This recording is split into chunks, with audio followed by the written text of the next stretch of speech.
ॐ सहनावतु सहनौ भुनक्तु सह वीर्यं करवावहै तेजस्विनावधीतमस्तु मा विद्विषावहै।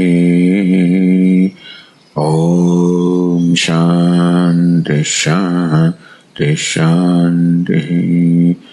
ॐ पूर्णमदः पूर्णमिदं पूर्णात् पूर्णमुदच्यते पूर्णस्य पूर्णमादाय पूर्णमेवावशिष्यते। ॐ शान्ति शान्ति शान्तिः। श्रुतिस्मृतिपुराणानाम् आलयं करुणालयं नमामि भगवत्पादं शङ्करं लोकशङ्करं। शङ्करं शङ्कराचार्यं केशवं बादरायणं सूत्रभाष्यकृतौ वन्दे भगवन्तौ पुनः पुनः। ईश्वरो गुरुरात्मेति मूर्तिभेदविभागिने व्योमवद्व्याप्तदेहाय दक्षिणामूर्तये नमः। कटाक्षकिरणाचान्त नमन्मोहाब्धये नमः। नमन्मोहाब्धये नमः। अनन्तानन्दकृष्णाय जगन्मङ्गलमूर्तये जगन्मङ्गलमूर्तये।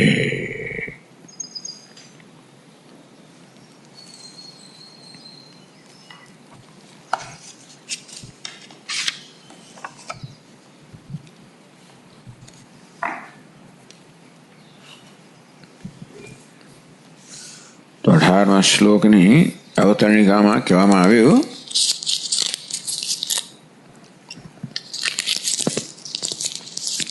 કે બ્રહ્મ વ્યતિરિક્તસ્ય સર્વસ્ય અજ્ઞાન કલ્પિતયા.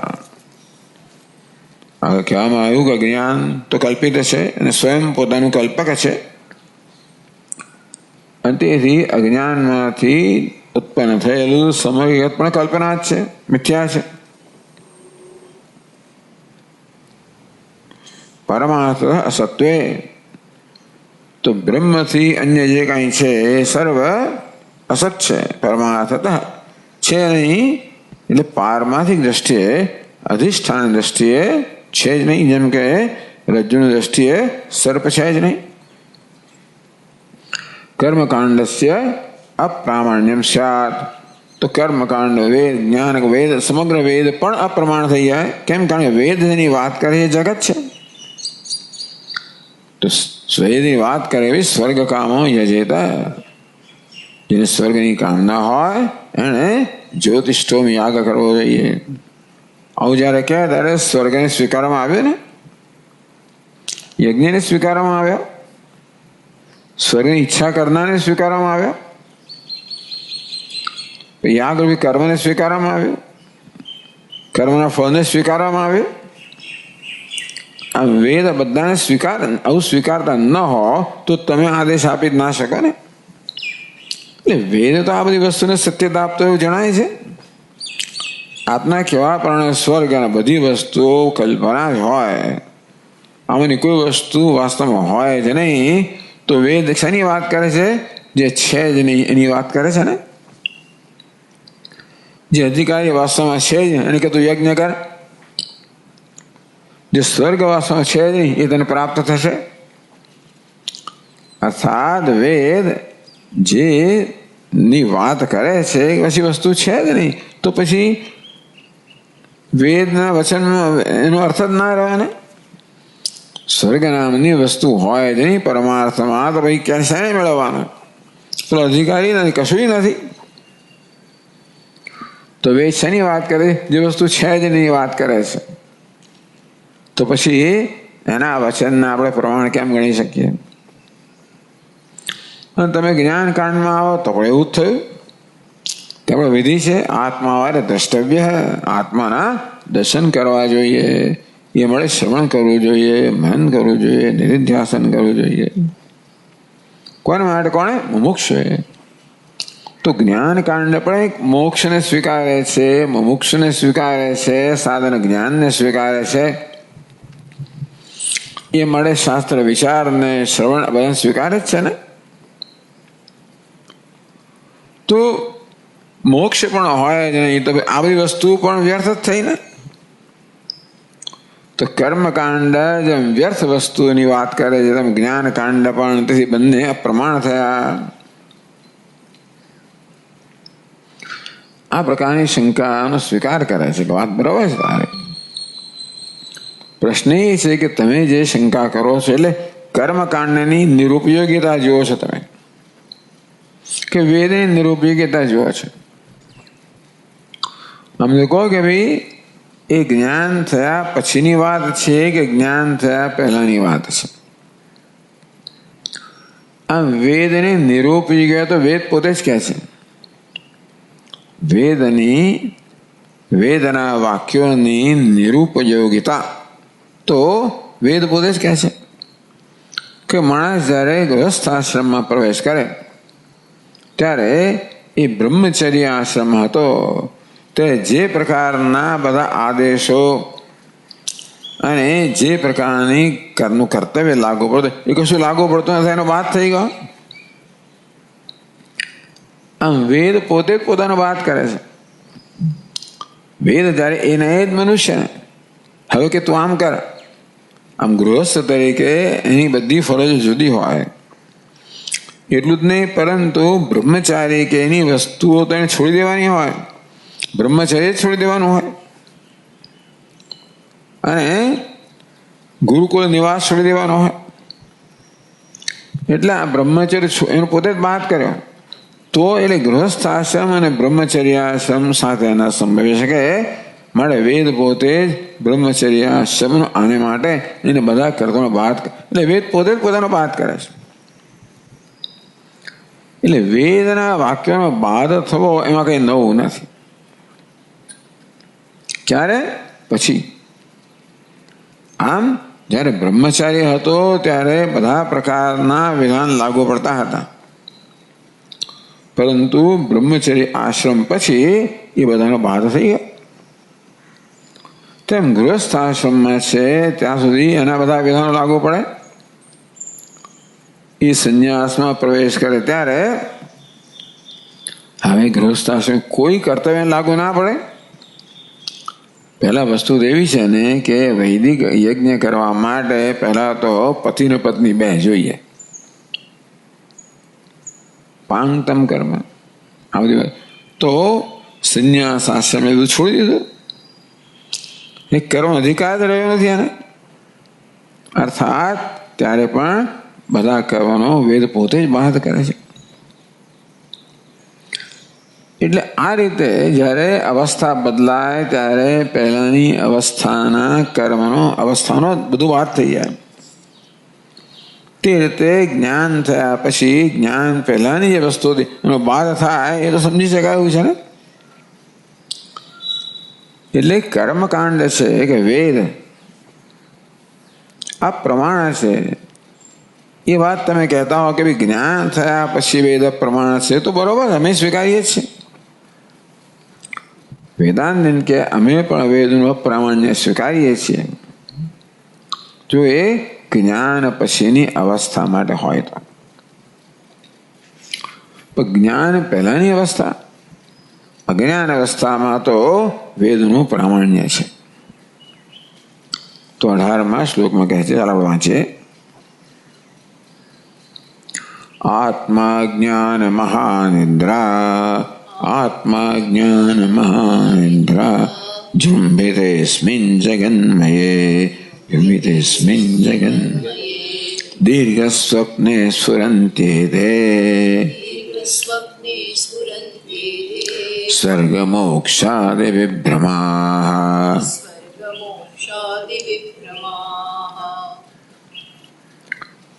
બહુ સુંદર ઉત્તર આપવામાં આવ્યો. કે આ તો આપણા અનુભવનો વિષય છે કે વસ્તુ જ્યારે પ્રતીત થતી હોય ત્યારે એને સત્ય ગણવામાં આવે છે અને ત્યારે એના બધા નિયમો લાગુ પડે છે. જેમ કે આપણે સ્વપ્નનો અનુભવ કરતા હોઈએ ત્યારે સ્વપ્ન દ્રષ્ટા માટે તો એ બધું સત્ય છે અને ત્યારે જે પ્રકારના આદેશો હોય એ બધું પાલન કરવાનું હોય. ત્યાં પણ સ્વપ્ન જોનાર, સ્વપ્ન અનુભવનારને પુત્રની ઈચ્છા હોય તો વેદ જે યાગનું વિધાન કરતા હોય એને કરવાનું હોય. એટલે સ્વપ્ન કેવું છે? સ્વકાલે સત્યવત ભાતિ, પોતાના કાળમાં સત્ય હોય એવું ભાસે છે. માટે ત્યાંના બધા નિયમો લાગુ પડે જ્યાં સુધી આ માણસ સ્વપ્નનો અનુભવ કરે છે ત્યાં સુધી. કારણ કે એના માટે સત્ય છે. ભલે કલ્પના રહી, સત્ય સમગ્ર કલ્પના છે. તે વખતે મોક્ષ, બંધન, સ્વપ્નનું બધું કલ્પના હતી, ત્યાં સ્વર્ગની પણ કલ્પના જ છે. તો દૃષ્ટાંત આપ્યું કે કેવી રીતે વસ્તુ પ્રમાણભૂત છે, સત્ય છે અમુક અવસ્થામાં. કઈ અવસ્થામાં? કલ્પના અવસ્થામાં, અજ્ઞાન અવસ્થામાં. આ સ્વપ્ન અજ્ઞાન અવસ્થાનું દૃષ્ટાંત છે. કેવું અજ્ઞાન છે? માત્ર જ્ઞાનના અભાવ રૂપે નહીં, પરંતુ વિપરીત જ્ઞાન રૂપે. માત્ર આવરણ નહીં, પરંતુ વિક્ષેપ રૂપે. તો સ્વપ્ન જેમ વિક્ષેપ એમ સમગ્ર જાગ્રત જગત વિક્ષેપ છે. તો સ્વપ્ન મિથ્યા છે બધા કેમ જાણે છે? કારણ કે સ્વપ્નનો બાધ થાય છે. જાગીને જોયું તો જગત દિશે નહીં, ઊંઘમાં અટપટા ભોગ વાસે. તો જાગીને જોયું ત્યારે સ્વપ્નનું જગત દિસતું નથી, ઊંઘમાં તો અટપટા ભોગ હતા બધા. ચિત્ત ચૈતન્ય વિલાસ તદ્રૂપનો. હું જોઉં છું કે સ્વપ્ન કેવું હતું? ચિત્તનો વિલાસ હતો. બ્રહ્મ લટકા કરે બ્રહ્મ પાસે. વાસ્તવમાં સ્વપ્ન દ્રષ્ટા અને સ્વપ્ન જગત બે જુદા નહોતા. સ્વપ્ન જગત દ્રષ્ટા કરતા ભિન્ન નહોતું. છત દ્રષ્ટા એમ માને છે કે દૃશ્ય જુદું છે. આમ કેવી રીતે આપણો અનુભવ આ પ્રકારનો હોય? જે વસ્તુ કલ્પના જ છે, પણ કલ્પનાને કલ્પના ન જાણવાને કારણે, એને સત્ય જાણવાને કારણે આપણા પર બધા પ્રકારની અસર થતી હોય છે. ત્યાં પણ દ્વંદ્વ મોહ ત્યાં પણ છે જ. ઈચ્છા દ્વેષ સમુત્થેન દ્વંદ્વ મોહેન ભારત સર્વભૂતાની સમોહમ સર્ગે યાંતિ પરંતપ. એ ભારત આ સ્વપ્નમાં જન્મ્યો ત્યારથી જ આ પ્રકારના દ્વંદ્વ મોહ લઈને જ આવેલો છે. અને માટે ત્યાં જે માન અપમાન મળે એની એવી જ અસર એના પર થાય. હર્ષ શોક. પરંતુ એ સ્વપ્ન કેવું છે? જ્યારે જાગ્રત છે ત્યારે એનું બાધ થાય છે અને માટે એના કોઈ નિયમ. ત્યારે શું થયું? બાધિત છે. હવે એ પ્રમાણ રહેતું નથી. સ્વપ્ન કહો, સ્વપ્નમાં જે કઈ શાસ્ત્રો હોય, કશી વસ્તુ હવે જાગ્રતમાં પ્રમાણ નથી. એ ખોટું નથી, બરોબર જ છે. જાગ્યા પછી સ્વપ્નમાં જે મેં ધારો કે લોન લીધો એ પાછી આપવાની નથી, બરોબર ને? કે બીજો લઈ ગયો તો મને મળવાનું નથી.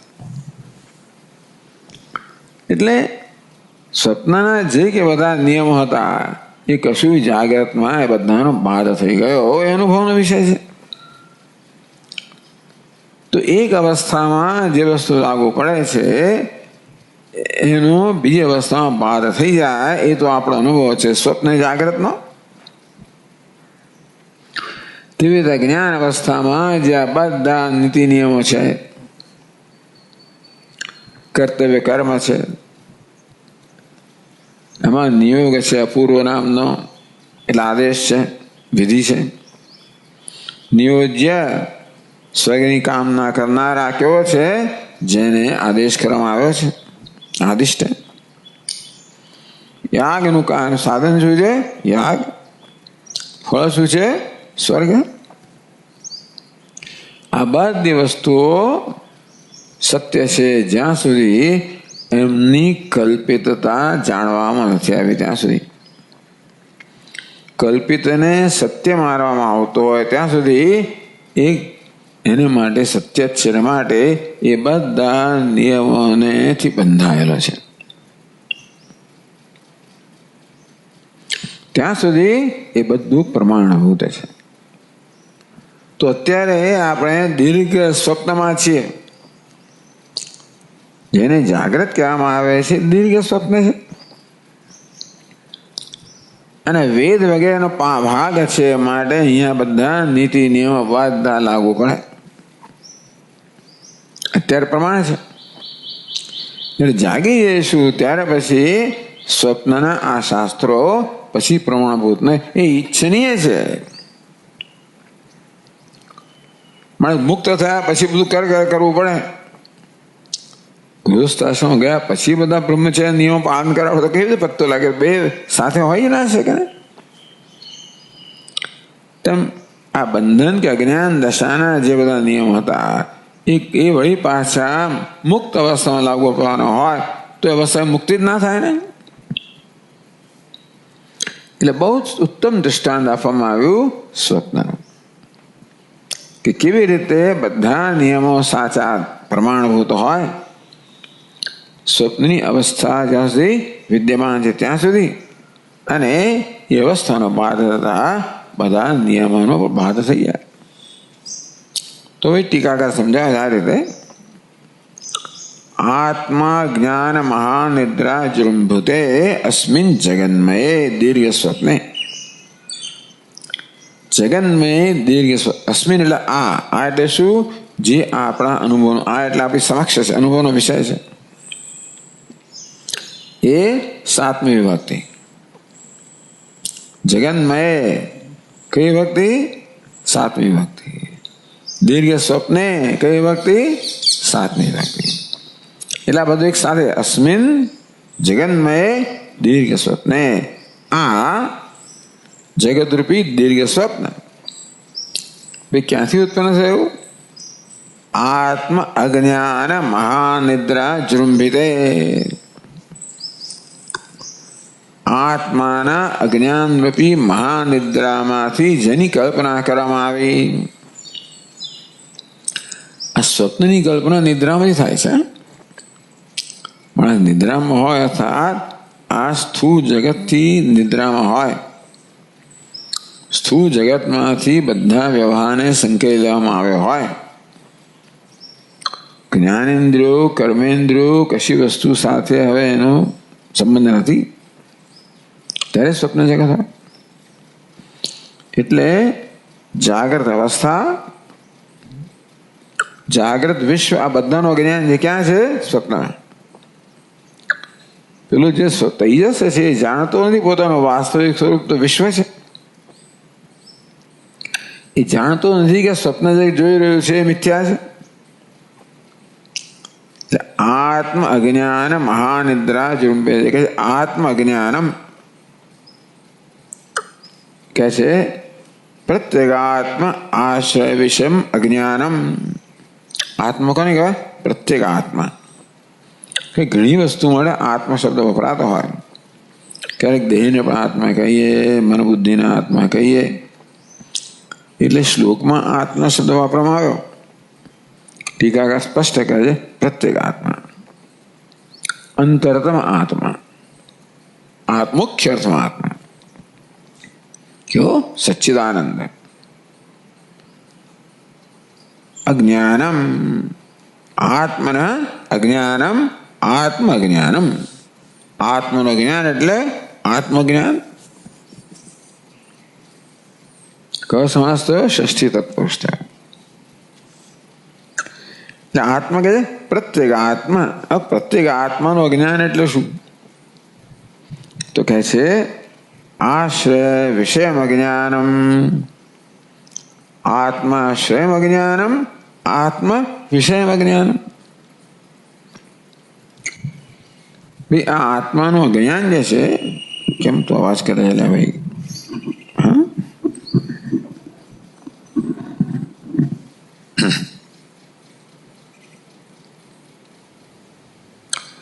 તો અજ્ઞાનનો આ છે સ્વભાવ. શું છે? અજ્ઞાન ક્યાં રહેલું છે? આત્મામાં જ રહેલું છે. અજ્ઞાન પોતાની સત્તા સ્ફૂર્તિ ક્યાંથી પ્રાપ્ત કરે છે? આત્મામાંથી. કહ્યું ને કે ભાઈ ન પ્રકાશ અહમ, હું પ્રકાશ તો નથી. અજ્ઞાન કોના વડે પ્રકાશિત છે? આત્મા વડે. કોના પર? આત્મા પર. ચર્ચા કરવામાં આવી છે કે ભાઈ અજ્ઞાનનો આશ્રય ક્યાં છે? તો કોઈ કહે છે અંતઃકરણ આશ્રય. અંતઃકરણ જન્મ્યું પણ નથી, અજ્ઞાનની ઉપજ છે. છોડે આત્મા જ અજ્ઞાનનો આશ્રય છે. એ આત્મા પર આધારિત અજ્ઞાન આત્માને વિષય ઢાંકી દે છે. જેવી રીતે સૂર્યમાંથી ઉત્પન્ન થયેલું વાદળ સૂર્યને ઢાંકી દે. અથવા આગળ દ્રષ્ટાંત આપવામાં આવ્યું શેનું? ધુમ્મસનું. તો ધુમ્મસનો આશ્રય કયો છે? આકાશ. અને ઢાંકે છે કોને? આકાશ. વિષય કયો છે? આકાશ. ધુમ્મસનો આશ્રય પણ આકાશ અને વિષય પણ આકાશ. વિષય એટલે જેને ઢાંકે છે તે. તેમ આત્માના અજ્ઞાનનો આધાર કયો? ચિદાકાશ. માં અજ્ઞાન રૂપી ધુમ્મસ છે ને, તો અજ્ઞાન રૂપી ધુમ્મસનો આશ્રય કયો? ચિદાકાશ કે આત્મા. એટલે કોને ઢાંકે? વિષય કોને કહે છે? આત્માને જ કહે છે. આત્માશ્રય વિષય. આત્મરૂપી આશ્રય.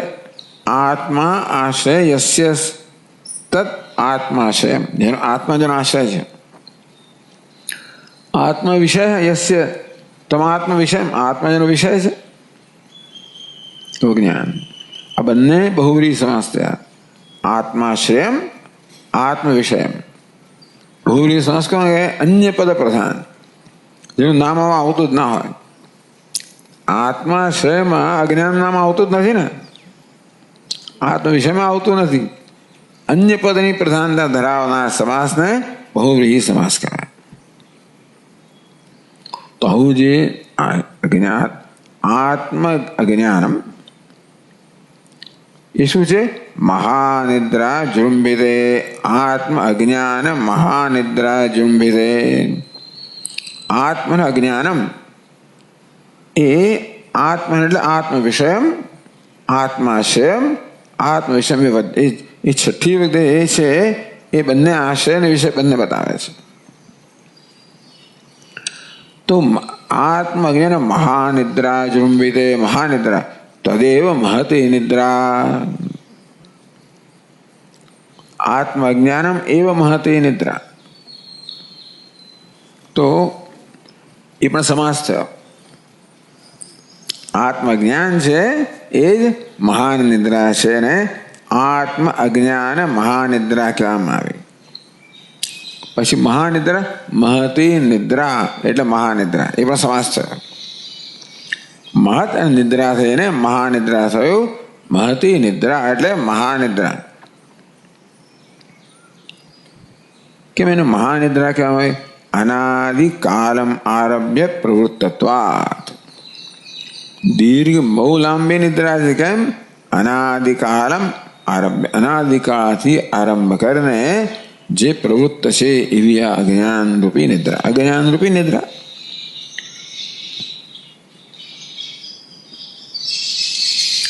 હવે આ નિદ્રા કયા પ્રકારની છે? માત્ર આવરણ રૂપી નથી. આવરણ અને વિક્ષેપ. સુષુપ્તિમાં માત્ર આવરણ રૂપી નિદ્રા છે. સ્વપ્નમાં આવરણ અને વિક્ષેપ બંને રૂપી નિદ્રા છે.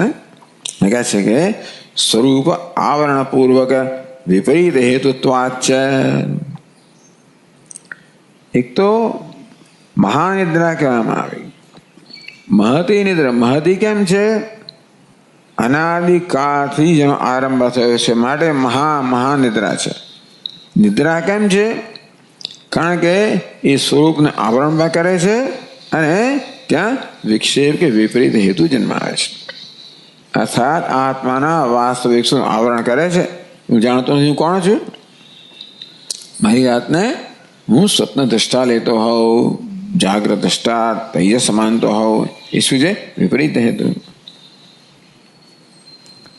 આવરણ પૂર્વક વિપરીત હેતુ. આ વિપરીત હેતુ છે ને એનું પહેલા કોણ? આવરણ છે. આવરણ જેનું પૂર્વ છે એવું વિપરીત. તો આવરણ પૂર્વક વિપરીત હેતુત્વાચ, એટલે એને મહાનિદ્રા કહેવામાં આવે કે જે મહતી પણ છે અને નિદ્રા પણ છે. કર્મધારય સમસ્યા એ મહતી પણ છે, નિદ્રા પણ છે. તો અજ્ઞાન પણ છે અને મહાનિદ્રા પણ છે. મહાન છે, મહતી કેમ કોઈ સ્ત્રીલિંગ એટલા માટે મહત શબ્દ, નિદ્રા પણ છે. નિદ્રા મહતી કેમ છે? અનાદિ કાળથી જેનો આરંભ થયો છે. નિદ્રા કેમ છે? આવરણ અને વિક્ષેપ બંને ધરાવનારી છે. એ સ્વપ્નમાં એ પ્રકારની નિદ્રા હોય, સુષુપ્તિમાં માત્ર આવરણ સ્વરૂપ નિદ્રા હોય. અવિનિદ્રા આત્મ અજ્ઞાન મહાનિદ્રા જૃંભિતે, જે સમાસ પૂરો થયો નથી. તતઃ જૃંભિતે કઈ વિભક્તિ? પાંચમી વિભક્તિ થઈ. આત્મ અજ્ઞાન મહાનિદ્રામાંથી જે જૃંભિત થયું છે, જૃંભિત કહો એટલે ઉત્પન્ન થયું છે. આત્મ અજ્ઞાન રૂપી મહાનિદ્રામાંથી જે ઉત્પન્ન થયેલું છે એવું મહાસ્વપ્ન, દીર્ઘ સ્વપ્ન. કયું? જગન્મય. કેવું સ્વપ્ન છે? આ જગત રૂપી દીર્ઘ સ્વપ્ન. કેવું? અસ્મિન જગન્મય. અસ્મિન કોને માટે કહેવાય? આ એટલે અનુભવ એ માને.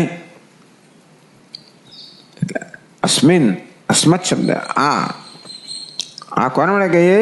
જે આપણા અનુભવનો વિષય છે. અસ્મિન જગન્મય, આ જે અનુભવમાં આવી રહ્યું છે એવું જગતમય, જગત રૂપી. આ મયનો અર્થ સ્વરૂપ જ કરવામાં આવ્યો, જગત રૂપી. દીર્ઘ સ્વપ્ને પેલી નિદ્રા છે ને એ મહાનિદ્રા છે. તો સ્વપ્ન કેવું છે? દીર્ઘ સ્વપ્ન ત્યાંથી ચાલતું આવે છે. પણ સ્વપ્ન કેવી વસ્તુ છે? એ પણ જાગે ત્યારે જતું રહે, એવું એને સ્વપ્ન કહેવાય. તો અજ્ઞાન કોને કહેવાય? નિદ્રા, જ્યાં આવરણ વિક્ષેપ છે. સ્વપ્ન કોને કહેવાય? જાગ્રત થવાની સાથે જેનો બાધ થાય તે કહે છે. તત્વજ્ઞાન પર્યંતમ અનુવર્તમાને દીર્ઘ સ્વપ્ને. તો ચાલ્યા તત્વજ્ઞાન પર્યંતમ અનુવર્તમાને, તત્વજ્ઞાન થશે ત્યાં સુધી જેની સ્થિતિ રહેશે એવા દીર્ઘ સ્વપ્ન જ્યારે થાય ત્યારે. ઊર્ધ્વમૂલમ અધશાખમ અશ્વત્થમ પ્રાહુ અવ્યયમ. ભગવાને સંસાર વૃક્ષને અવ્યય કહ્યું, આમ અશ્વત્થ કહ્યું, ચલાયમાન કહ્યું, એટલે કે નશ્વર કહ્યું એક બાજુ. અવ્યય જ્યાં સુધી અવિદ્યા છે ત્યાં સુધી જેનો નાશ નહીં થવાનો યુવા સંસાર વૃક્ષ છે. એટલે કહ્યું કે દીર્ઘ સ્વપ્ને તત્વજ્ઞાન પર્યંતમ આમાં તો કેટલાય જન્મોનું બધું છે એ સ્વપ્નમાં જ થાય છે. આ બધું અત્યારે આપણે ક્યાં છે? દીર્ઘ સ્વપ્નમાં જ છે. બધો વ્યવહાર બહુ સાચો લાગે તો નક્કર લાગે છે ને આ બધું. સ્વપ્નમાં આવું જ લાગે. સ્વપ્નમાં આ પ્રકારનો વર્ગ લેવાતો હોય તો આ ટેબલ નક્કર જ હોય ત્યાં પણ. અને ત્યાં કોઈ મારી સામે જોઈને સ્મિત આપે તો મને આનંદ પણ થાય, અને ચહેરો બગાડે તો દુઃખ પણ થાય, બધું થાય, ત્યાંય પણ થાય. તો એટલા માટે ત્યારે બધું સાચું લાગે છે ને. તત્વજ્ઞાન પર્યંતમ અનુવર્તમાને, આવા દીર્ઘ સ્વપ્નમાં એ તે સ્ફુરંતી, એ તે આ બધા સ્ફુરંતી સ્ફુરી રહ્યા છે. કયા આ બધા? પોતે જ કે સ્વર્ગ મોક્ષાદિ, એ તે સ્વર્ગ મોક્ષાદિ વિભ્રમા સ્ફુરંતી. બહુવચન કહ્યું ને, આ બધા સ્વર્ગ મોક્ષ વગેરે વિભ્રમો સ્ફુરી રહ્યા છે. સ્વર્ગ મોક્ષ આદિ વિભ્રમા, બરોબર છે? સમજાવજો. સ્વર્ગ મોક્ષ, સ્વર્ગશ્ચ મોક્ષશ્ચ સ્વર્ગ મોક્ષ, દ્વંદ્વ સમાસ થયો. સ્વર્ગ અને મોક્ષ થઈને સ્વર્ગ મોક્ષ. આદિ येषां विभ्रमाणां ते स्वर्गमोक्षादि વિભ્રમા સ્વર્ગ મોક્ષ થી જેનો પ્રારંભ થાય છે એ વિભ્રમ, એટલે સ્વર્ગ મોક્ષ વગેરે વિભ્રમ ધરાવનારવા. ટૂંકમાં સ્વર્ગ પણ વિભ્રમ છે અને મોક્ષ પણ વિભ્રમ જ છે. સ્વપ્નમાં જે કંઈ હોય એ બધું વિભ્રમ જ હોય. ત્યાં કોઈ દેખાય આપણને, સ્વામી જાય તો બધું ટૂંકમાં જે આપણે ગમે એ વસ્તુ પણ થાય એ પણ વિભ્રમ હોય. ગમતી વસ્તુ પણ થાય વિભ્રમ હોય. સ્વર્ગે વિભ્રમ, નરક પણ વિભ્રમ. એટલે વિભ્રમ હોવાના ની દ્રષ્ટિએ બધું સરખું જ છે. પછી એમાં આપણે ભાગ પાડીએ કે ઇષ્ટ છે, અનિષ્ટ છે, ઈચ્છનીય છે, અનિચ્છનીય વગેરે વગેરે જોઈએ, પુણ્ય પાપ વગેરે બધું શું છે? વિભ્રમ છે. એમાં કોઈ તફાવત નથી. તો સ્વર્ગ એટલે શું ભાઈ? સ્વર્ગ શબ્દ તત્કામ નિયોજ્ય નિયોગ તદ વિષય યાગાદે ઉપલક્ષણ. ઉપલક્ષણ કોને કહેવાય? પ્રતિનિધિ છે. આનો સમાવેશ કરનાર છે. એક વસ્તુ અનેકનો એક સ્વર્ગ શબ્દનો અર્થમાં આ બધું થવું જોઈએ. અહીંયા આગળ ઉપલક્ષણ કે સ્વર્ગ શબ્દ એટલે લક્ષ્યાર્થથી લેવામાં આવ્યો. સ્વર્ગ શબ્દથી આપણે શું સમજવાનું? તત્કામ, સ્વર્ગ કામ, સ્વર્ગની કામના આવી જાય. નિયોજ્ય, જેને આદેશ આપવામાં આવ્યો તું જ્યોતિષ્ઠોમ યાગ કર, એ સ્વર્ગ કામના કરનારો નિયોજ્ય, જેને આદેશ કરવામાં આવ્યો. નિયોગ યજેત, તારે કરવું જોઈએ. વિષય યાગાદિ, જેનો એનો યજેત એનો વિષય યાગ વગેરે આ બધી વસ્તુ સ્વર્ગ શબ્દમાં સમાઈ ગઈ. તેવી રીતે મોક્ષ શબ્દ છે તત્સાધન જ્ઞાન શ્રવણાદિ નિયોગાદે અપી ઉપલક્ષણમ. મોક્ષ શબ્દ પણ તત્સાધન જ્ઞાન, મોક્ષનું સાધન કયું? જ્ઞાન. તો આત્મા દ્રષ્ટવ્ય, આ દર્શન કે જ્ઞાન કહેવાય.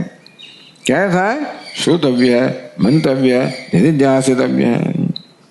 એટલે શ્રવણાદિ નિયોગા નિયોગ શ્રોતવ્ય, આ શું થયું? આદેશ થયો.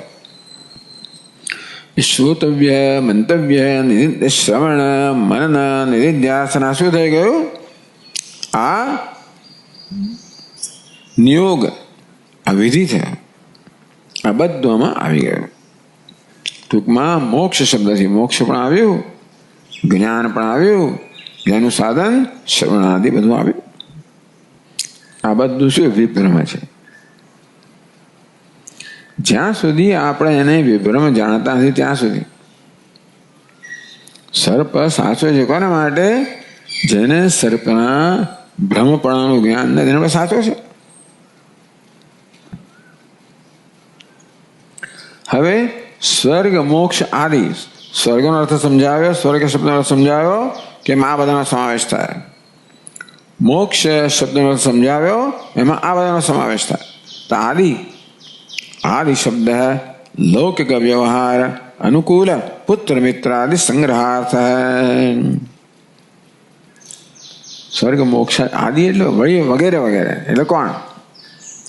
લૌકિક વ્યવહાર અનુકૂળ પુત્ર મિત્રાદિ. આ સ્વર્ગમાં બીજો વ્યવહાર થાય ને સ્વપ્નમાં. સ્વર્ગ અને મોક્ષ તો બરાબર છે, એ સિવાય ઘર બહાર હોય ને બધું. એટલે ત્યાં વ્યવહાર થાય. જેના બધા લૌકિક, પેલો વૈદિક વ્યવહાર અને આ લૌકિક વ્યવહાર, બે પ્રકારનો વ્યવહાર છે. એટલે આમાં વેદ ભલે આક્રમણ કરવા, વેદ જ તમારો અપ્રમાણ થઈ જશે. જોજો ભાઈ, તમે જગતને, તમે બ્રહ્મને સત્ય કહો છો અને આ જગત છે અવિદ્યાની ઉપજ છે, કલ્પના છે, મિથ્યા છે, તો તમારા વેદને તમે અપ્રમાણ કહી રહ્યા તો હા, વૈદિક વ્યવહાર એ થઈ ગયો ને લૌકિક વ્યવહાર ભાઈ કક્ષાનો છે ને સત્યની દ્રષ્ટિએ. આદિ શબ્દ લૌકિક વ્યવહાર અનુકૂળ પુત્ર મિત્રાદિ સંગ્રહાર્થ. લૌકિક વ્યવહાર રોજ વ્યવહાર કેમ થાય? પુત્ર હોય, મિત્ર હોય, જે બધું હોય તે પુત્રદાર ગૃહાદિશુ પુત્ર આવે, દારા આવે, બધું આ બધું છે જગત. એ શું છે? આદિ શબ્દમાં આવી ગયો. એટલે તો મોક્ષને પણ ભ્રમ કહો છો. એ વેદાંતને સ્વર્ગ ભ્રમ છે. બરાબર. મોક્ષ એ ભ્રમ છે? તો કે મોક્ષ પણ ભ્રમ જ છે. કેમ? મોક્ષસ્ય બંધ સાપેક્ષત્વાદ. મોક્ષ કેવો છે? બંધનની દ્રષ્ટિએ છે. મુક્તિ કોને માટે છે? જે બંધનમાં છે ને માટે. આવીને ચોર દોરડાથી બાંધી ગયો થાંભલા સાથે, પછી સવારે આવીને છોડાવે. બંધન કોને માટે? મોક્ષ કોણ? જે બંધાયો તેને માટે છે ને. મુક્ત થયો. એટલે મુક્તિ શું છે? બંધનના સંદર્ભમાં છે. બંધ સાપેક્ષત્વાદ. તો એમને કહો મુક્ત થયો. મુક્ત શું થયું સ્વામીને? કે થઈ ગયું. શું મુક્ત ક્યારે થયો કહેવાય? જ્યારે હું બદ્ધ હતો ત્યારે મુક્ત થયો કહેવાય ને. ત્યાં હું મુક્ત થઈ ગયો એમ જ્યારે કહે વામદેવજી કે અનેક બધી બેડીઓ કડીઓ મેં તોડી નાખી, બધી બેડીઓ તોડી નાખી. બેડીઓ હોય ત્યારે ને તો મોક્ષ છે એ અપેક્ષા છે નહીં રાખે છે? બંધનની. મોક્ષ છે બંધ સાપેક્ષત્વાદ. આ બંધ છે, બંધ મોક્ષ છે એ બંધની અપેક્ષા છે. બંધ છે મિથ્યાત્વાદ. આ બંધ મિથ્યા છે. કેમ મિથ્યા છે? કે આત્મા નિત્ય મુક્ત છે. જેને બંધાયેલો માનવામાં આવે છે એ નિત્ય મુક્ત છે. એટલા માટે બંધ ભ્રમ છે. ખાલી વેદાંત જ કહે છે કે બંધ ભ્રમ છે. તો બંધ ભ્રમ હોય તો બંધની નિવૃત્તિ. આ બંધ શું છે? એક ભ્રમ છે. મોક્ષ શું છે? બંધ રૂપી ભ્રમની નિવૃત્તિ. બંધની નિવૃત્તિ નહીં. મોક્ષ કોને કહેવાય? બંધ રૂપી ભ્રમની નિવૃત્તિ. કોઈ સાચા બંધની નિવૃત્તિ હોય તો પછી આપણે પૂછવું પડે કે ઉભા ભાઈ, હા હું એ દિવસે મુક્ત થઈ ગયો ફલાણો, એટલે તમે બંધાયેલા હતા. વેદાંતની કે બંધ પણ ભ્રમ જ છે. એટલે બંધની નિવૃત્તિ નથી, બંધના ભ્રમની નિવૃત્તિ. શેનાથી? હું મુક્ત છું એ વૃત્તિથી હું બદ્ધ હતો કે બદ્ધ છું એની નિવૃત્તિ થાય. હું મુક્ત છું એ જ કક્ષાની વૃત્તિ છે જે હું બદ્ધ છું. તો જ એ બધી બહુ ચર્ચા કરી ને. એ અખંડાકાર વૃત્તિ છે એ જ આજ્ઞાનો વાસ કરી શકે. અખંડાકાર વૃત્તિ પણ એ જ કક્ષાની થઈ જે કક્ષાનો આ બંધ છે. બંધ શું છે? દેહોહમ. બંધ એ કયા રૂપમાં પ્રકટ થાય? દેહોહમ, મનુષ્યોહમ વગેરે. ઈશાન નિવૃત્ત થાય બ્રહ્માહમ. હું બ્રહ્મ છું. એટલે હું બ્રહ્મ છું એ ક્યારેય પેલા નિવૃત્ત કહે છે એ જ સત્તાની વૃત્તિ હોય તો છે ને. હંમેશા સમાન સત્તાના તત્વો જ એક બે નિવૃત્ત કરી શકે. એટલે કહ્યું ને કે સૂર્ય પેલા ઘાસ ના બાળી શકે. એ તો સૂર્યકાંત મણીમાંથી પ્રગટ થયેલા કિરણો છે ઘાસને બાળે. આકાશ પેલા એને દૂર ના કરે ધુમ્મસને, સૂર્ય દૂર કરે. તેવી રીતે અખંડાકાર વૃત્તિમાં આરૂઢ થયેલો ચૈતન્ય છે એ જ આ અજ્ઞાન રૂપી ધુમ્મસનો નાશ કરે. તો એ પણ કઈ કક્ષાનું હોવું જોઈએ? એ અજ્ઞાન રૂપી ધુમ્મસ જે સત્તા ધરાવતો હોય એ સત્તાનું જ હોવું જોઈએ, નહીં તો નાશ ના થાય. વીજળી અંધકારનો નાશ ન કરે, કારણ કે વીજળી જુદી સત્તા છે. વીજળી જ્યારે બલ્બ દ્વારા પ્રકાશના રૂપમાં પ્રગટ થાય ત્યારે જ અંધકારનો નાશ કરે. એની પ્રકાશ સત્તા કઈ? અંધકારની સત્તા એની પ્રકાશ સત્તા તો દૂર થાય. તેમાં જ્ઞાન કહો કે અખંડાકાર વૃત્તિ કહો, એની કઈ સત્તા છે?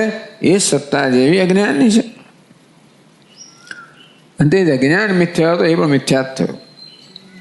આ જરા ખટકેવું છે પણ એવું જ છે. મોક્ષસ્ય બંધ સાપેક્ષ. એટલા માટે એનું પણ વાત થઈ જાય. છેવટે અખંડાકાર વૃત્તિ છે ને એ પણ નિવૃત્ત થઈ જાય. ક્યારે થાય? પોતાનું કામ કરીને. એટલા માટે કહ્યું કે એ વૃત્તિ તરત નિવૃત્ત ના થાય જ્યાં સુધી પ્રતિબંધકો છે. અસંભાવના, સંશય ભાવના, વિપરીત ભાવના, ત્યાંથી વૃત્તિની જરૂર છે. એ વૃત્તિ જ્યારે બધા પ્રતિબંધકોથી મુક્ત થાય ત્યારે પછી પોતાનું કામ કરે.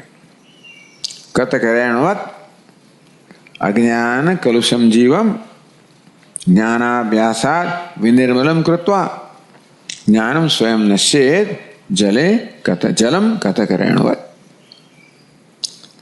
તો અજ્ઞાનને કારણે કલુષિત થયેલા જીવને અજ્ઞાનનો અભ્યાસ છે એ બધો કલુષ દૂર કરે. એટલે અહમ બ્રહ્માસ્મિ વૃત્તિનું સતત અનુસંધાન થાય શ્રવણ દરમિયાન, મનન દરમિયાન, નિધિધ્યાસન દરમિયાન. એને જ્ઞાન અભ્યાસ કહેવાય. નિધિધ્યાસન જ્ઞાન અભ્યાસ કહેવાય.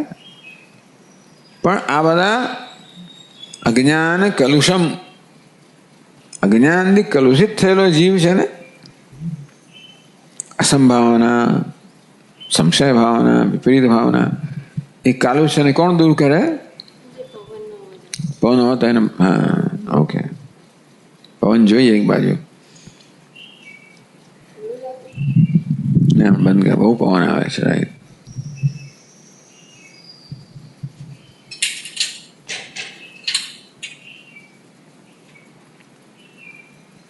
સજા.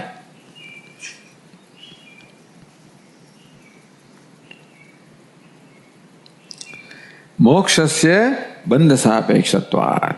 આમ અખંડાકાર વૃત્તિ આરૂઢ ચૈતન્ય પણ એ વૃત્તિ પોતાનું કામ કરે બધા કાલુષ્યને દૂર કરવા રૂપે. એ થયા પછી જલમ કતકરેણવત, પેલી ફટકડીમાં જ્યાં ફટકડીનું ચૂર્ણ બધી મલિનતાને ભેગને સ્વયં જેવી રીતે નીચે બેસી જાય તેમ આ વૃત્તિ પણ બધા અજ્ઞાનને, અસંભાવના, સંશય ભાવના, વિપરીત બધાને દૂર કરવા સક્ષમ છે. અખંડાકાર વૃત્તિ એ બધા કાલુષ્યને દૂર કરીને એ સ્વયં પણ નિવૃત્ત થઈ જાય. એટલે એનો વાત તમારે એને પણ ભ્રમની કક્ષામાં જ કહેવામાં આવી. એટલે બંધ સાપેક્ષ મોક્ષસ્યાપી વિભ્રમત્વમ દ્રષ્ટવ્ય. ટૂંકમાં આ મોક્ષ છે એ બંધને સાપેક્ષ, બંધની કક્ષાનો છે, બંધની સમાન સત્તા કે છે. પણ બંધ ભ્રમ હોય તો મોક્ષ પણ ભ્રમ જ છે. દીર્ઘ સ્વપ્ને એ તે સ્વર્ગ મોક્ષાદિ વિભ્રમા સ્ફુરંતી, સ્ફુરી રહ્યા છે. સ્ફુરંતી ઇવ ન તો સ્ફુરંતી ઇત્યર્થ ચિંતાથી સ્ફુરી રહ્યા છે. એટલે સાચા છે કે ના જાણે કે સ્ફુરી રહ્યા છે. સ્વપ્નમાં જાણે કે બધું સ્ફુરી રહ્યું હોય. રજ્જુ સર્પ જાણે કે સ્ફુરી હોય. સ્ફુરીરો ના કહેવાય. સાચું હોય તો સ્ફુરે, જાણે કે સ્ફુરે. ક્યાં સુધી સ્ફુરે? જ્યાં સુધી જ્ઞાન ના થાય ત્યાં સુધી.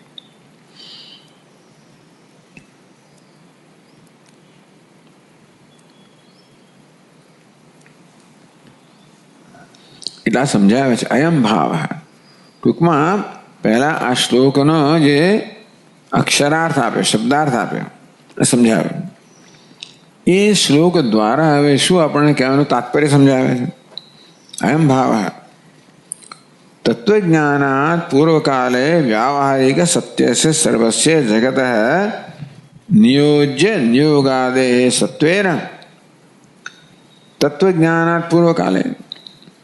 હવે દૃષ્ટાંતમાંથી આપણે દાષ્ટાનમાં આવી જઈએ છીએ. સમજાવ્યું, પણ દાષ્ટાનમાં સમજાવ્યું કે ભાઈ તત્વજ્ઞાનની પહેલાના કાળમાં અવસ્થા કેવી છે? સ્વપ્ન જેવી અવસ્થા છે. સ્વપ્ન કોને કહેવાય? મિથ્યા. કેમ? બહાર યોગ્ય છે માટે. એ સત્તાને શું વ્યાવહારિક સત્તા કહેવામાં આવી. એક પારમાર્થિક સત્તા છે, બીજી એટલે વ્યાવહારિક સત્તા અહીંયા આગળ આપવામાં આવી, એ સમજાવવામાં આવી. અત્યાર સુધી આત્મા પારમાર્થિક સત્તાની વાત થતી હતી, પછી અજ્ઞાન આવ્યું ને એટલે બધી ગડબડ થવા માંડી. એક નવી સત્તા પણ આપણે લાવવી પડે. કઈ છે? વ્યાવહારિક સત્તા. તત્વજ્ઞાન પૂર્વકાલે વ્યાવહારિક સત્ય છે. વ્યાવહારિક સત્ય કોને કહેવાય? જે બધાને વ્યવહાર માટે ઉપલબ્ધ છે. પ્રાતિભાષિક સત્ય કોને કહેવાય? જે માત્ર પ્રતિભાસ જોનાર માટે જ ઉપલબ્ધ છે. વ્યાવહારિક સત્ય બધા વ્યવહાર કરનાર ઉપલબ્ધ છે. व्यावहारिक सत्य से सर्वस्य जगत है, समग्र जगत कयो जगत नियोज्य नियोगादे सर्वस्य जगत है। नियोज्य એટલે સ્વર્ગ કામ ઈચ્છા કરનાર, નિયોગ યજેત ટૂંકમાં બધું જ. એટલે અત્યારે એ પ્રકારે જગત સમજાવે છે, ભોગતા ભોગ્ય રૂપ જગત એમ બધું જ આવી ગયું. કઈ સમગ્ર વ્યાવહારિક સત્તા આવી ગઈ. સર્વસ્વ જગત બંધ પણ આવી, મોક્ષ પણ આવી ગયો.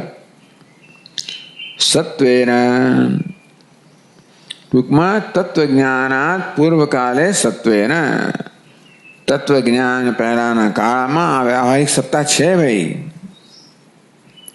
અને ત્યારે સત્ય જ ભાષે છે.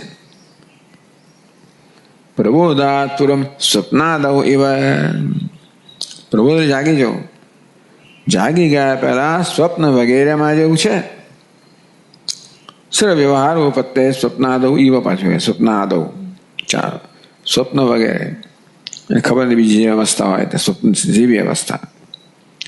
પણ પ્રબોધાત પૂર્વમ જાગી ગયા પહેલા સ્વપ્ન વગેરે જે અવસ્થાઓ છે એમાં સર્વ વ્યવહાર ઉપત્તે, તમે ઊંઘો છો એટલે આ જાગ્રત જગત નથી તો વ્યવહાર કેમ થાય? તો પણ બધો વ્યવહાર સંભવિત છે. વ્યવહાર ઉપત્તિ એટલે તર્કયુક્ત છે. જાગ્રત થયા પહેલા સ્વપ્નમાં પણ બધો વ્યવહાર તર્કયુક્ત છે. તે રીતે આપણા સ્વરૂપમાં જાગ્રત થયા પહેલા આ બધો વ્યવહાર જે છે લૌકિક અને વ્યાવહારિક, આ બધો વ્યવહાર છે એ બધો કેવો છે? સત્ય છે. કોને માટે? જે સ્વપ્નમાં છે, દીર્ઘ નિદ્રામાં છે એને માટે.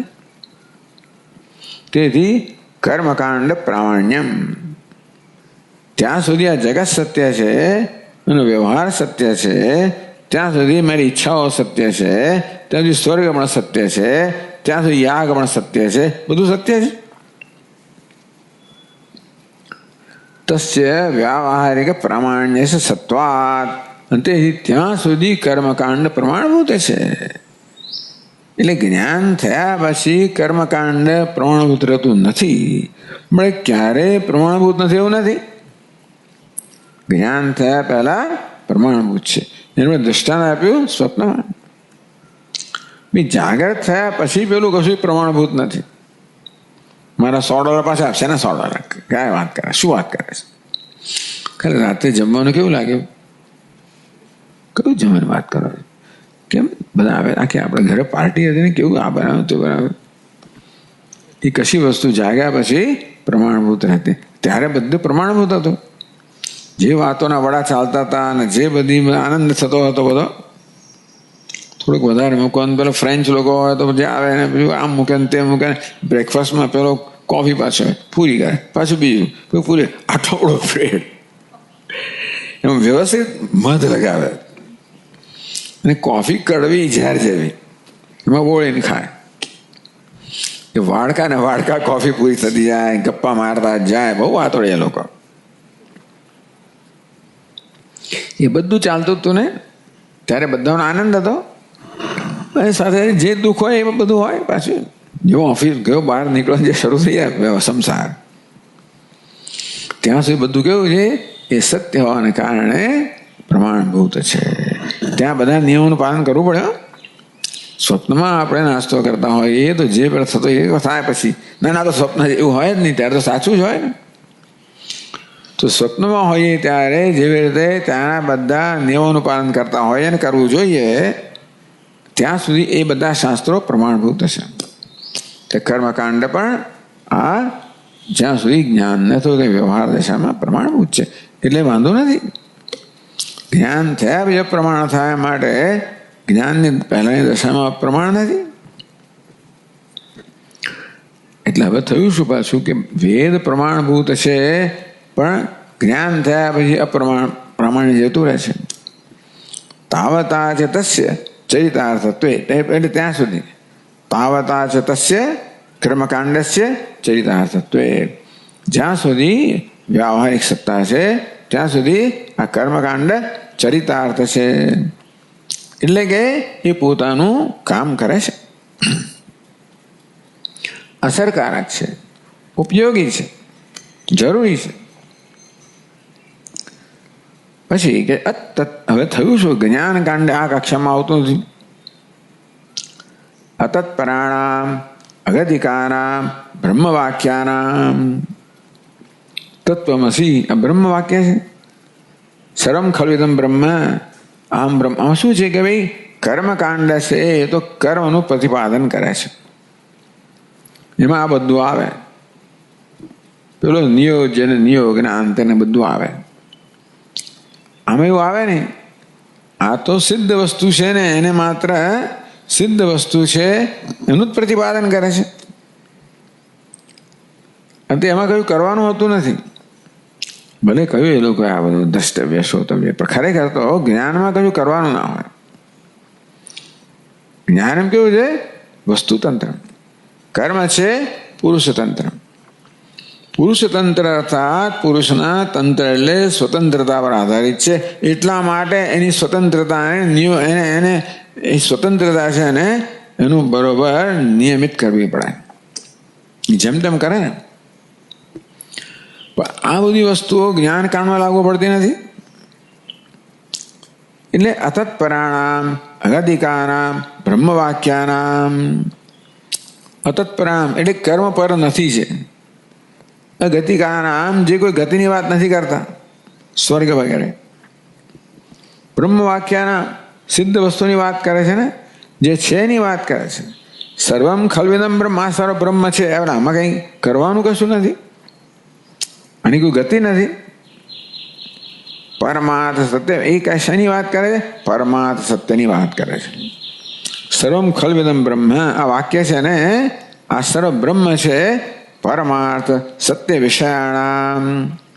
તો જ્ઞાન કાંડના જે વાક્યો છે, ઉપનિષદના વાક્યો છે, એનો વિષય કયો છે? પરમાર્થ સત્ય છે.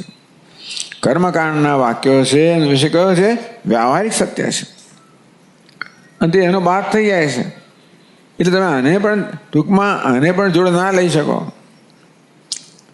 એટલે તમે ભાઈ લીલાની જોડે સુકાની જોડે લીલું જતું રહે એવું નહીં. ભાઈ એક લાકડી ગામ ના હંકાય. આ એક નિયમ બધાને લાગુ ના પડે. તો કર્મકાંડની વાત તમે જ્ઞાનકાંડને પણ પ્રમાણ ના ગણો. પરમાર્થ સત્ય વિષય જ્ઞાનકાંડ જેનું પ્રતિપાદન કરે છે એ બ્રહ્મ તો પારમાર્થિક સત્ય છે, એનો વાત થતો નથી. કર્મકાંડ જેનું પ્રતિપાદન કરતું હતું એ સ્વર્ગ બધાનો બાદ થઈ ગયા. પણ જ્ઞાનકાંડ જેનું પ્રતિપાદન એ બ્રહ્મનો બાદ થતો નથી જ્ઞાન થયા પછી. એટલું ધ્યાન રાખવાનું. પરમાર્થ વિષયામ ન અકસ્માત બાધો યુક્ત કોઈ કારણ વગર એનો બાદ કરવો યોગ્ય નથી. છેવટે એ બધી વસ્તુઓની પણ જરૂર નહીં પડે. પણ તમે આ વેદમાં કર્મકાંડનો બાદ કરો વ્યાવહારિક સત્તાનો માટે એક સાથે તમે એનો બાદ ના કરી શકો.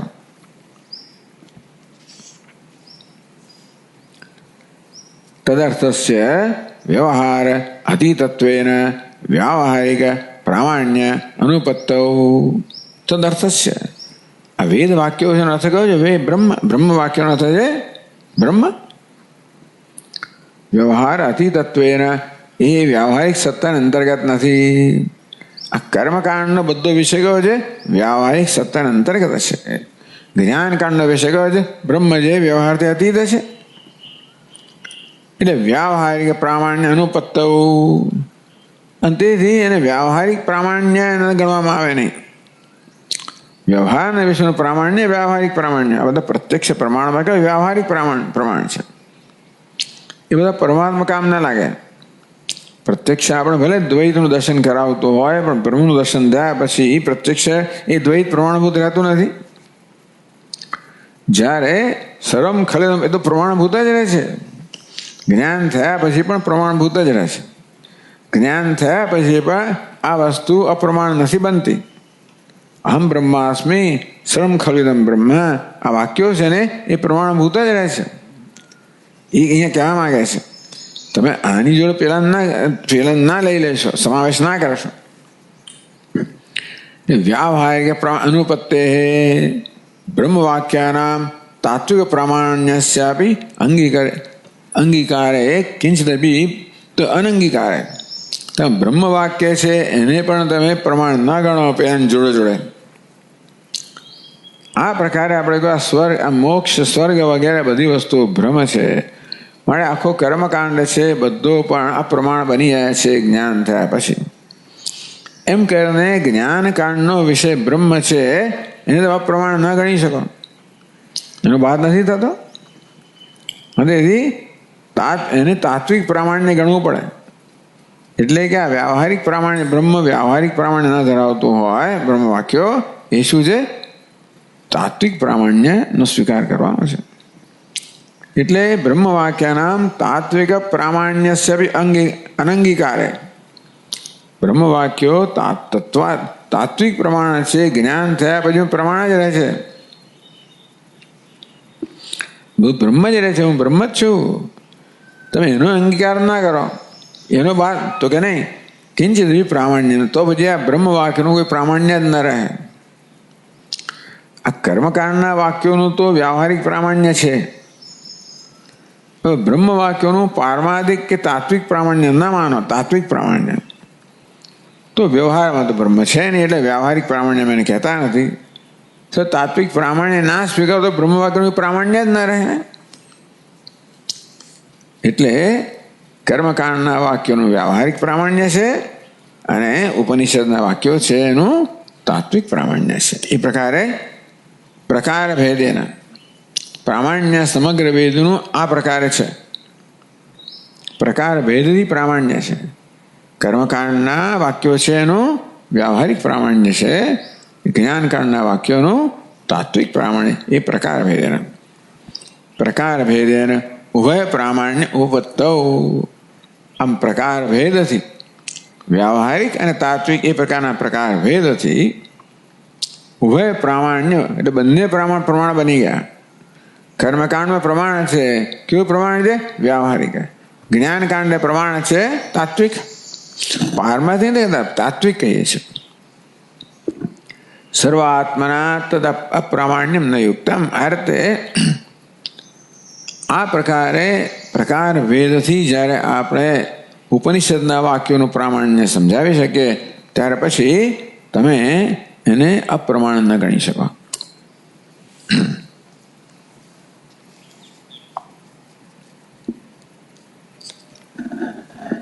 તદુક્તમ સકલ વેદાર્થ જ્ઞેન બ્રહ્મણા બી બ્રહ્મગીતાયામ. આ બ્રહ્મગીતાનો અહીંયા ઘણો ઉલ્લેખ કરવામાં આવે છે. બ્રહ્મગીતા બ્રહ્માજીએ દેવતાનો ઉપદેશ છે. કોનો ઉપદેશ કરે? બ્રહ્માજીએ. એ કોણ છે? સકલ વેદાર્થ કે બ્રહ્માજીને કેટલા મુખ છે? 4 મુખ છે. પ્રત્યેક મુખ શું બતાવે છે? વેદ બતાવે છે. બ્રહ્માજી સર્વજ્ઞ છે. સકલ વેદાર્થ જ્ઞેન, બધા વેદના અર્થને જાણનાર જે બ્રહ્માજી છે એમણે ઉપદેશ કર્યો. ક્યાં? બ્રહ્મગીતામાં. તો બ્રહ્મણાપી બ્રહ્મગીતાયામ તદુક્તમ. બ્રહ્મગીતામાં બ્રહ્માજીએ આ કહ્યું. શું કહ્યું છે? સત્યાર્થો હિ દ્વિધા પ્રોક્ત મયા હે સ્વર્ગવાસિન. દેવતાઓને કહે છે હે સ્વર્ગવાસિન, એ સ્વર્ગમાં નિવાસ કરનારા દેવતાઓ. કઈ વિભક્તિ છે? સંબોધન. કયું વચન છે? બહુવચન. તો હે સ્વર્ગવાસિન, હે સ્વર્ગમાં નિવાસ કરનારા દેવતાઓ. સત્યાર્થો હિ દ્વિધા મયા દ્વિધા પ્રોક્ત. આજે સત્ય વસ્તુ છે ને મેં 2 પ્રકારે બતાવી છે. અર્થ એટલે પદાર્થ. સત્ય એટલે સત્ય પદાર્થ મેં 2 પ્રકારે બતાવ્યો છે. એક સ્વભાવત સાક્ષાત પરમાર્થ સદૈવતુ. એક છે સ્વભાવથી સત્ય છે, પારમાર્થિક સત્ય છે. કયો છે? સહ શિવ સત્ય ચૈતન્ય સુખ આનંદ સુખ આનંત્ય સ્વલક્ષણ. સુખ આનંત્ય છે અને સુખ આનંદ પણ છે ક્યાંક સ્વલક્ષણ. તો આ જે સ્વભાવત જે સાક્ષાત પરમાર્થ છે, પરમાર્થ છે, પરમ વિષય છે, પરમ તત્વ છે. કયું છે? સહ શિવ. એ મેં કહ્યું છે શિવ સત્ય ચૈતન્ય, સત્ય સ્વરૂપ, ચૈતન્ય સ્વરૂપ, સુખ આનંત્ય લક્ષણ, સત્યમ જ્ઞાનમ અનંતમ. સત્ય ચૈતન્ય આનંદ એટલે સુખ આનંદ્ય લક્ષણ.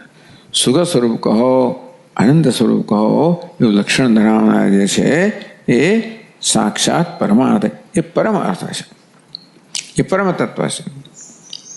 અપર કલ્પિત, બીજો કયો છે અર્થ? કલ્પિત છે. આ બે પ્રકારના સત્ય મેં સમજાવેલા છે. સાક્ષાત બ્રહ્મણી અધ્યસ્ત માયા, બીજો કયો છે? સાક્ષાત બ્રહ્મ પર માયા વડે એનો અધ્યાસ કરવામાં આવ્યો છે. એવા બીજો કયો છે? અપર એટલે બીજો જે કલ્પિત છે. કોના વડે કલ્પિત છે? માયા વડે કલ્પિત છે. વ્યાવહારિક સત્યાર્થમ, સાક્ષાત સત્યાર્થ વ્યાવહારિક સત્યાર્થમ. તો આ વ્યાવહારિક સત્યનો અર્થ સાક્ષાત સત્યાર્થ, અને સાક્ષાત પારમારિક સત્ય ચિદઘનમ.